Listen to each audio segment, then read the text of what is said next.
Hello, all you hardcore sports fans out there. How are you doing? It's Russ here from Porkies International. Today I'm joined by Barbara from Sheffield. How are you doing, Barbara? I'm good, Russ. How are you? I'm all right.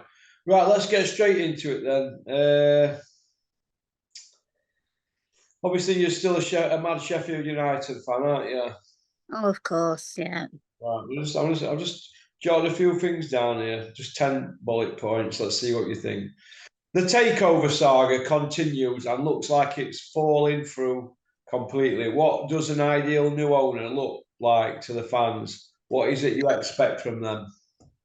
Well, we expect them to be wanting to invest in the club, be there for the club, not just what they can get back out of it, I guess. It takes somebody who wants to invest, who wants to make the club bigger and better than what they are, and if it takes them to invest money or even time sometimes, Some of these owners just don't seem to have the time either. Yeah. Okay, well, that's a good answer. To that you're very passionate, aren't you? Yeah. You love your football club, don't you? Oh, of course I do. Yeah. Okay, bullet point number two. The current owner had everyone excited at first, bringing that Saudi money to Sheffield, but with a lot of unhappiness at all of the clubs he owns. Does this just go to show that Saudi oil money isn't the silver bullet for success everyone thinks it is in sport? Well, I think so, yeah. I think when you first hear that, oh, somebody from Saudi is going to buy the club, you think, wow, more investment into not just the club, but into Sheffield itself. And then after a few years, you really find out that it weren't what you thought it were going to be. And he wasn't what you thought he was either. Yeah, it's disheartening, really, when you find out exactly what his plan were in the beginning. So yeah, Saudi money isn't everything like they expect it to be now. Everybody thinks it's going to be like when Jack Walker bought title with Blackburn, don't they? Yeah. And Man City, obviously, they bought titles, haven't they? But it doesn't work for everybody, does it? No, in the end, I mean, like the last two seasons, all he seemed to care about was getting the money back out the club and giving it to some other club, not investing back into United. Do you think the Saudis that took over Sheffield United were all fur coat, no knickers? Yeah, Yeah, I do. yeah. We're calling the bog roll prince for nothing. Hey, We don't call him the bog roll prince for nothing. the bog roll prince. Pop, bang on that one. All right, no, bullet point number three. If a new owner cannot be found, do you think money will pour into the club to turn things around to make it a more attractive purchase proposition, or that Oof, things will get very bad very quickly? good question. Um, Personally, I don't pray that, yeah, that someone would, you know, invest money and make it be safe again. But yeah, I hope so. But don't want to think about it. The other answer to that question. No, I don't really want to think about it going down fast and no. You'd rather consolidate this year and stay up, wouldn't you, and try and build on it. I really would, yeah. If I you make mean, playoffs and you don't go up, you're saying you're more or less talking like you'd just be happy to stay in this league and consolidate, wouldn't you? yeah, yeah, I would. I mean, some of the fans might think, oh God, But yeah, I would. I mean, we're third at minute after another win last night. That's undefeated, 6 games. What can I say? Yeah. After an uninspired draw against Pompey at the weekend, what are your predictions for the Swansea game? Well, we won last night, so there's my Yeah, prediction. yeah, we should have done this video yesterday, shouldn't we? I forgot. All right, so you won then. So, what would your prediction have been though before? Obviously, now that you've played. 2-0, but it weren't. It was 1-0 and it was an own goal, but it's still a win. Okay. Bullet point number five. You mentioned you didn't want to see the Blades go back up at the end of this season. Do you think the Premiership money would help lift the club though? Well, we thought that last year. We thought that going up would lift us and give us more investment, and it did nothing. We just came straight back down again. because we found out that obviously the money weren't there. Yeah, I see. It were like the owner were just happy to be a part of it for one season, wanting just to. It were like they reached the top of the mountain and they knew they were going to go back down. Do you think? Yeah, I do. I definitely think that. Yeah, I think that he loved being on that pitch and holding that trophy and having that limelight. I think he really relished in that. And then when it came back down to nitty gritty and investing money back into the club to give us more players so we could stay in the Premiership, it weren't there. It weren't happening. Okay. The players seem to be working well together lately, which is a good indication of a positive dressing room. Do you think that can be maintained? Yeah, definitely. I think we've got a good squad that are turned into a really good unit as well. They're bonding all right together, and yeah, they seem to be coming from on in leaps and bounds at the minute. Very happy with them all. Yeah, Good, well, some of them. good. Bullet point number 7. Brewster has had a rough time of it at United, spending a lot of his time out for injury. He's also had a bit of a fiery history with managers in the past. Do you think having a forward constantly getting injured is a serious problem, or you see a longer term future for him at the club? I think having a forward injured all the time, of course, it's a problem, especially if he's the only one you've got available. Yeah. But yeah, he seems to be doing well. I mean, he's been coming on second half for the last 10, 15 minutes. But yeah, he seems to have settled down a lot this season. He seems to be coming on all right. We'll just wait and see what happens. But yeah, it seems okay at the minute. Okay.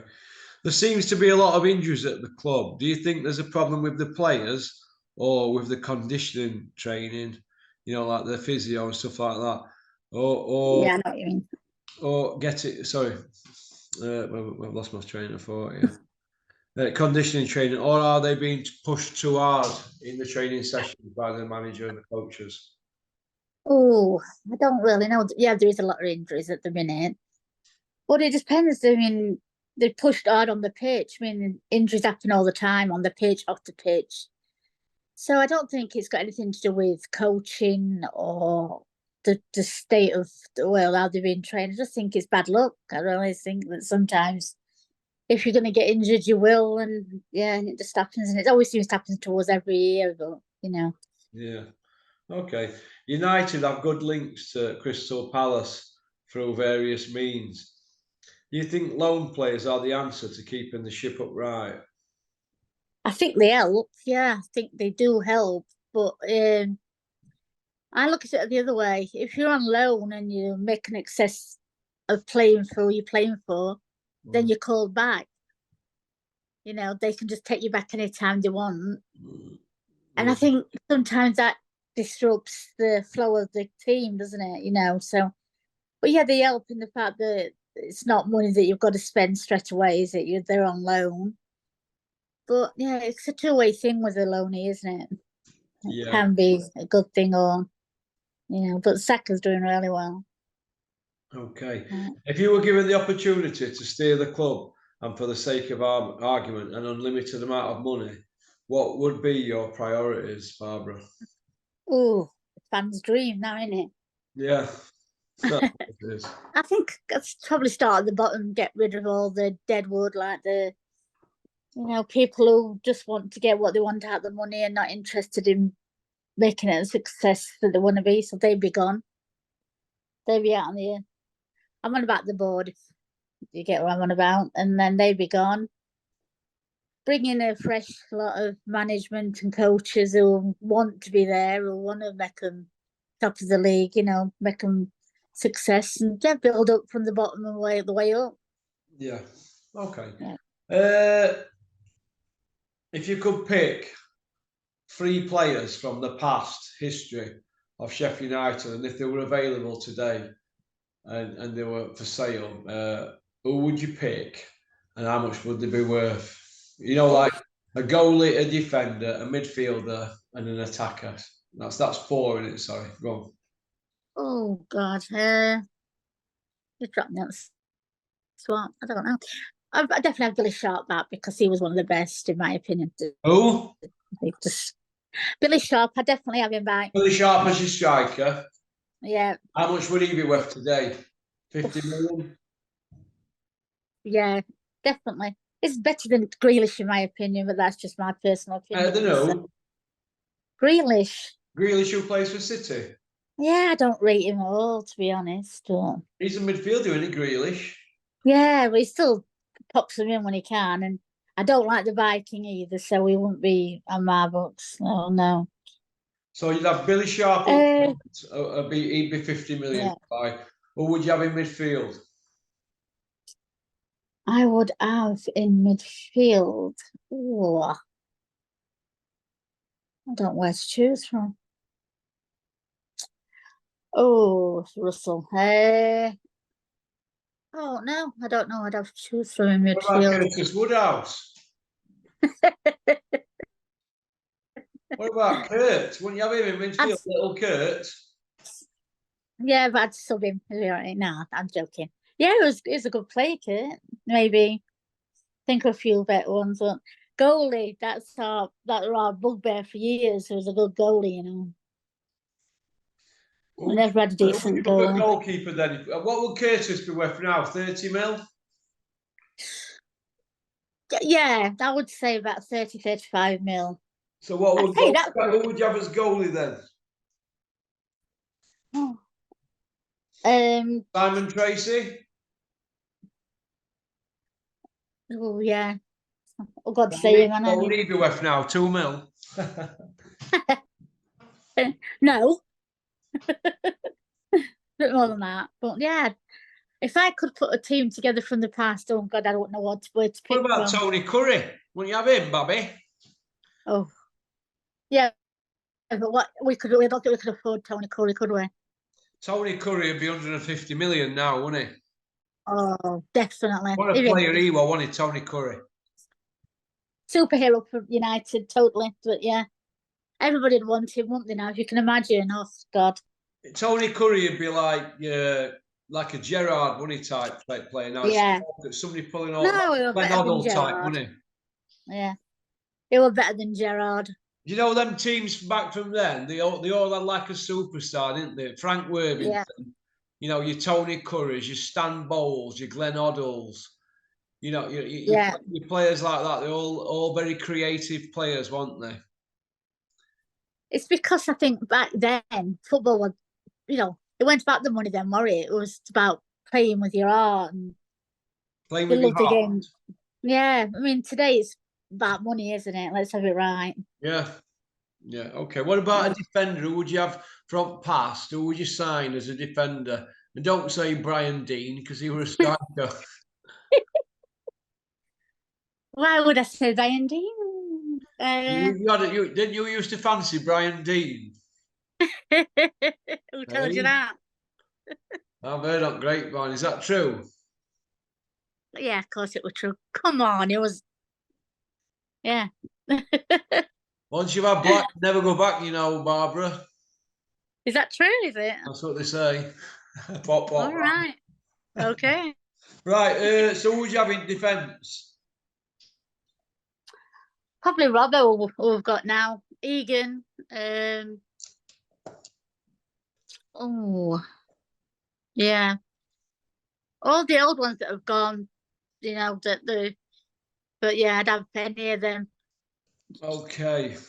All right All then. right then. Listen, thanks for coming on, Barbara. You've been All great. right, You've Tim. been a real tonic, and we'll have you on again next week. How's about that? And we'll follow the progress. Yeah, that's fine. Your team, the Blades.